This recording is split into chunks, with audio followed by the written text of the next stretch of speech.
अक्षय नवमी, आंवला नवमी, कार्तिक मास की शुक्ल पक्ष की नवमी को अनेक नामों से जाना जाता है और इसकी बड़ी महिमा है।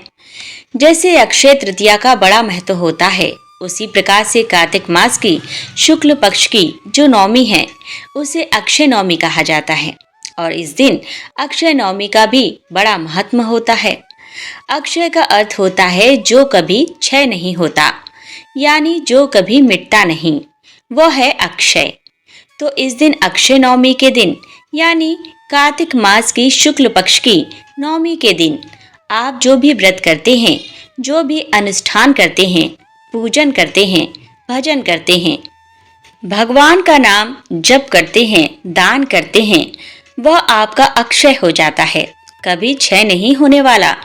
इस दिन गौ सेवा, संत सेवा, ब्राह्मण सेवा, भगवान श्री हरि की पूजा, उपासना यदि आपने कर लिया, इसका फल अक्षय हो जाएगा। वह कभी क्षय नहीं होगा, कभी समाप्त नहीं होगा। पद्म पुराण में बड़ी महिमा है अक्षय नवमी की, जिसे आंवला नवमी भी कहते हैं। अक्षय नवमी, आंवला नवमी, इसके जो भी महिमा है उस पर हम चर्चा करेंगे। उससे पहले आपको बता दें कि इस बार 2025 में अक्षय नवमी, आंवला नवमी कब मनाई जाएगी, क्योंकि इस बार की हर तिथियों में बड़ी दुविधा है, क्योंकि हर तिथि 2 दिन आ जा रही है। चाहे वह दीपावली हो या फिर छठ पूजा हो या फिर कोई भी पर्व आ रहा है, तो कई बार ऐसा होता है, क्योंकि हमारे यहाँ पंचांग उदया तिथि से ही तिथियों की मान्यता होती है। तो इस बार जो नवमी तिथि है, जो अक्षय नवमी है, अक्षय नवमी तिथि जो प्रारंभ हो रही है, यह 30 अक्टूबर को सुबह 10:05 से प्रारंभ हो रही है और ये नवमी तिथि समाप्त हो रही है 31 अक्टूबर सुबह 10:06 से। तो इस बार जो अक्षय नवमी का पूजन है, आंवला नवमी का जो पूजन है, वह 31 को ही किया जाएगा। 31 को आप सभी अक्षय नवमी, आंवला नवमी का पूजन करिएगा। पूजा का शुभ मुहूर्त रहेगा सुबह 6:32 से 10:03 तक। इस दिन आंवले के वृक्ष के पूजन की बड़ी महिमा है, क्योंकि इस तिथि को आंवला नवमी भी कहा जाता है। क्योंकि कहा जाता है, इस पर भी हम चर्चा करेंगे। पहले इसकी महिमा जानिए कि अक्षय नवमी के दिन, आंवला नवमी के दिन जो भी आंवले के वृक्ष की पूजा करेंगे, आंवले के वृक्ष को, उसकी जड़ को जल से सींचेंगे, यानी जल समर्पित करेंगे। जो भी घी का दीपक लगाएंगे और इस आंवले के वृक्ष की 7 परिक्रमा जो करेंगे, उनके घर में कभी भी धन संपदा की कमी नहीं रहेगी। और यह बात स्वयं भगवान शिव ने कही है। पौराणिक कथाओं के अनुसार मान्यता है कि एक बार माता लक्ष्मी धरती पर परिक्रमा के लिए आती हैं और पूरी पृथ्वी की परिक्रमा करते हुए माता लक्ष्मी की मन में इच्छा हुई कि मैं महादेव और नारायण की पूजा एक साथ करूं। तो माता लक्ष्मी को लगा, अब दोनों एक साथ कहाँ मिलेंगे। तो श्री लक्ष्मी जी ने विचार किया कि तुलसी जो है वह नारायण की प्रतीक है और भगवान हरि को अति प्रिय है।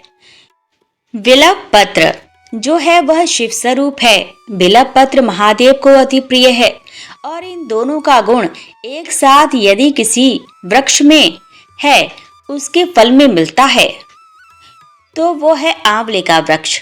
आंवले के वृक्ष में नारायण और भगवान महादेव दोनों का निवास माना जाता है।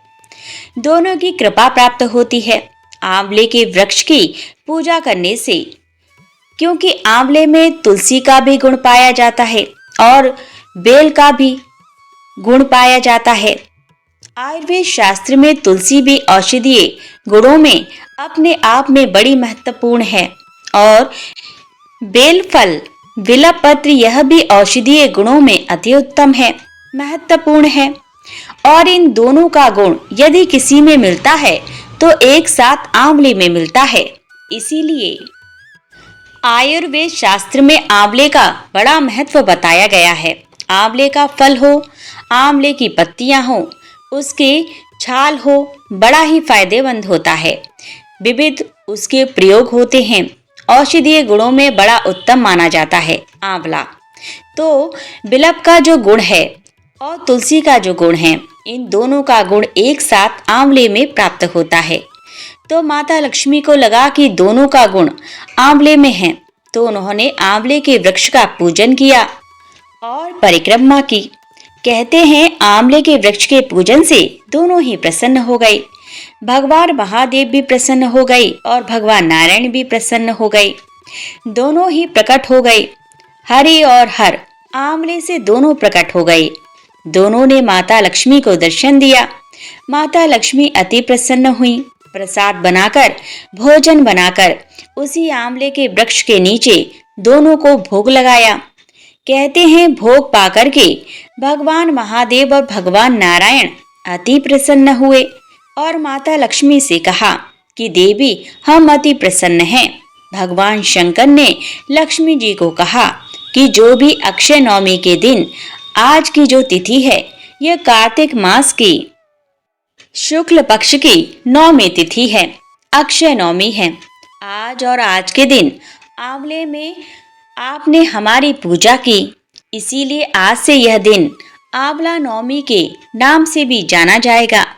लेकिन हम अब आपको वचन देते हैं, वरदान देते हैं कि आंवला नवमी के दिन, अक्षय नवमी के दिन जो भी आंवले के वृक्ष का पूजन करेगा, उसे भगवान नारायण और महादेव दोनों की ही पूजा का फल प्राप्त हो जाएगा। आंवला नवमी के दिन जो भी घी का दीपक संध्या काल में आंवले के वृक्ष के नीचे समर्पित करेगा, आंवले के वृक्ष की 7 परिक्रमा करेगा, जो भी 7 परिक्रमा करेगा और घी का दीपक संध्या काल में लगाएगा, उसके घर में कभी लक्ष्मी की कमी नहीं होगी। उसका घर धन धान्य से भरा ही रहेगा। जो भी आंवले के वृक्ष में दूध चढ़ाएंगे, दूध और जल समर्पित करेंगे, उनकी हर एक मनोकामना स्वयं भगवान नारायण और महादेव पूर्ण कर देंगे। बड़ी महिमा है। यदि आपको आंवले का वृक्ष ना मिले तो आप आंवले का फल लेकर के भी भगवान नारायण का पूजन कर सकते हैं। फल भी ना मिले तो आंवले की जो पत्तियां हैं, उन पत्तियों से भी यदि आप भगवान नारायण का पूजन करेंगे तो श्री हरि अति प्रसन्न रहता है। बड़ी महिमा है। अक्षय नवमी के दिन आंवले के वृक्ष के नीचे भोजन करना चाहिए। जो भी प्रसाद भोजन संध्या काल में अक्षय नवमी को आंवले के वृक्ष के नीचे भोजन बनाते हैं और उस भोजन को सबसे पहले भगवान नारायण और महादेव को समर्पित करते हैं और फिर उस भोजन का भोग लगाते हैं। भगवान को भोग लगाने के बाद भी जो भी उस वृक्ष के नीचे ब्राह्मणों को भोजन कराते हैं, उन्हें संपूर्ण पृथ्वी के धरती के जीवों को भोजन कराने का फल प्राप्त हो जाता है। अब आप संपूर्ण पृथ्वी को यदि प्रसाद पवाना चाहें तो कभी नहीं पवा सकते, लेकिन यदि आंवले के वृक्ष के नीचे प्रसाद बना करके भगवान नारायण और शिव को भोग लगा करके ब्राह्मणों को भोजन करा दिया तो संपूर्ण धरती के जीवों को भोजन कराने का फल आपको प्राप्त हो जाएगा। जो भी आंवले के वृक्ष के नीचे बैठ करके आंवले की उत्पत्ति और तुलसी के उत्पत्ति की कथा सुनते हैं, वह सभी पापों से मुक्त हो जाते हैं, वह पाप रहित हो जाते हैं। इसीलिए बड़ी महिमा है अक्षय नवमी की। इसी दिन माना जाता है, पौराणिक मान्यता है कि इसी दिन सतयुग की शुरुआत भी हुई थी और इसी दिन भगवान श्री कृष्ण अपने कर्तव्य के पालन के लिए वृंदावन से मथुरा की ओर प्रस्थान करते हैं। आज के दिन जो भी आंवले के वृक्ष के नीचे बैठकर के भोजन करते हैं, पूरे परिवार के साथ में प्रसाद ग्रहण करते हैं, उसका फल उन्हें अक्षय प्राप्त होता है। अक्षय फल की प्राप्ति होती है प्रसाद ग्रहण करने मात्र से। इसीलिए इस दिन की बड़ी महिमा है। इस दिन आंवले को खाने का, आंवले के पूजन का, आंवले के दान की इस दिन बड़ी महिमा है। संत जन ऐसा कहते हैं कि जो भी अपने पूर्वजों के लिए आंवले के वृक्ष के नीचे तर्पण करता है उसे गया श्राद्ध का फल प्राप्त हो जाता है।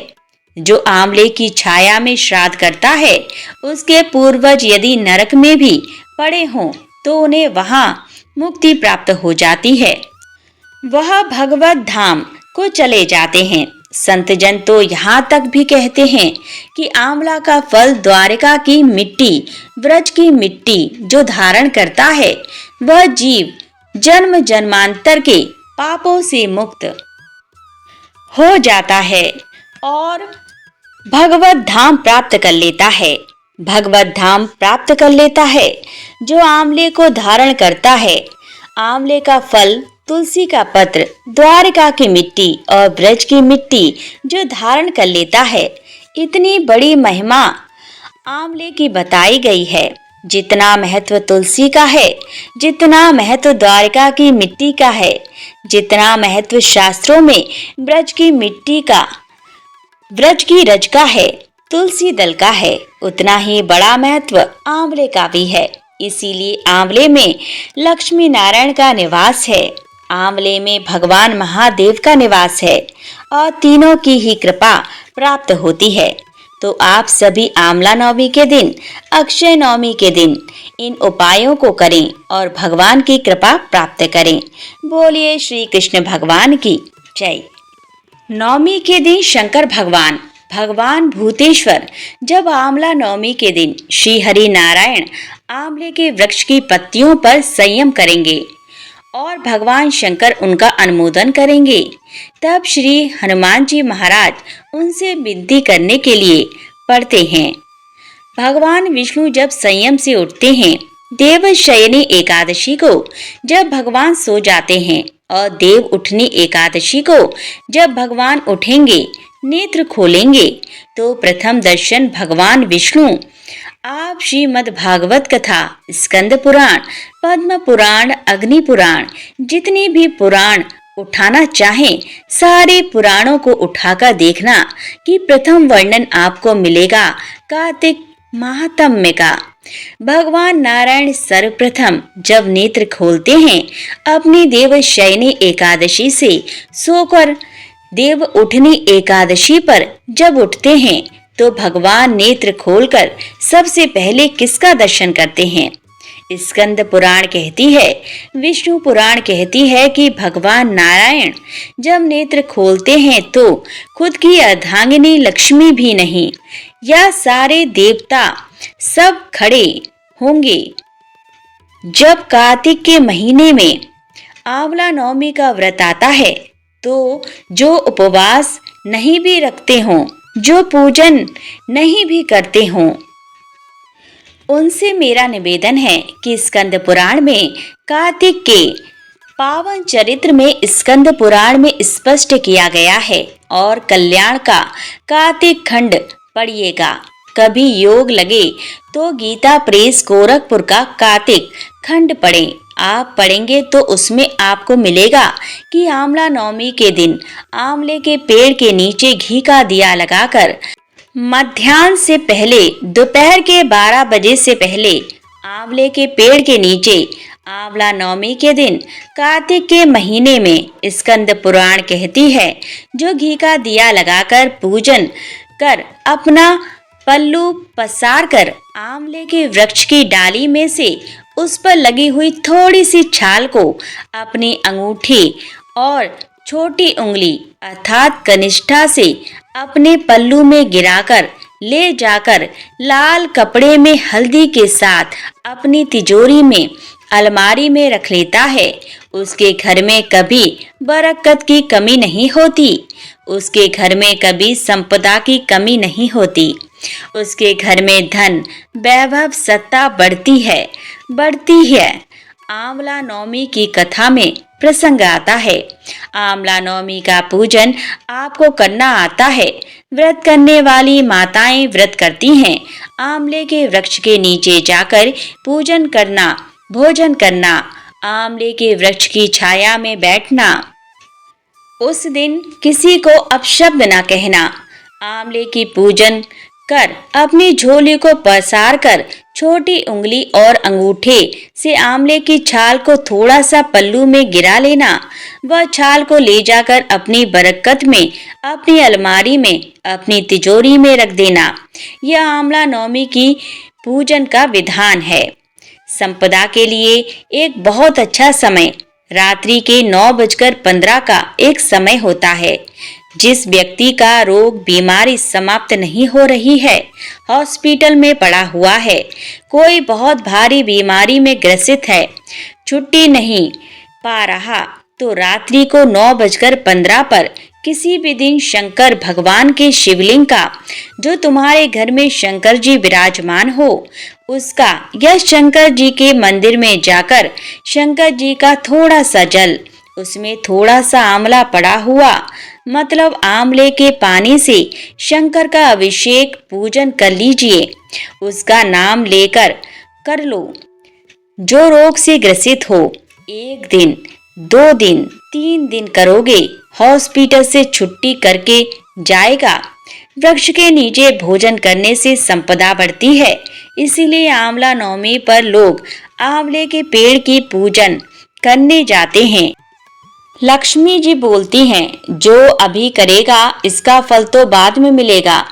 जगत गुरु शंकराचार्य कहते हैं, आप मुझे वर दें कि एक दिन ऐसा हो आंवला नवमी का, जिस दिन जो दिया जाता है उसका फल जीते जी ही मिल जाए। बस इतनी कृपा करें। गोदान का फल बाद में मिलेगा। कुछ दान करो, उसका फल तो आंवला नवमी के दिन अगर आपने कुछ दान दिया है, आंवला नवमी के दिन अगर आपने दान किया है, उसका फल जगत गुरु शंकराचार्य जी माता लक्ष्मी जी से कहते हैं, आज की आज मिलना चाहिए। उसका फल हमें इसी पृथ्वी पर रहते रहते इसी शरीर में मिलना चाहिए। हर हर महादेव, श्री शिवाय नमस्तुभ्यम। यह सभी उपाय पूजनीय प्रदीप मिश्रा जी के हैं, जो हमारे द्वारा यहाँ बताए गए हैं। आपको हमारे द्वारा दी गई जानकारी कैसी लगी? यदि अच्छी लगी हो तो वीडियो को लाइक जरूर करें और फिर मिलते हैं अगले वीडियो में नई जानकारी के साथ। तब तक के लिए नमस्कार।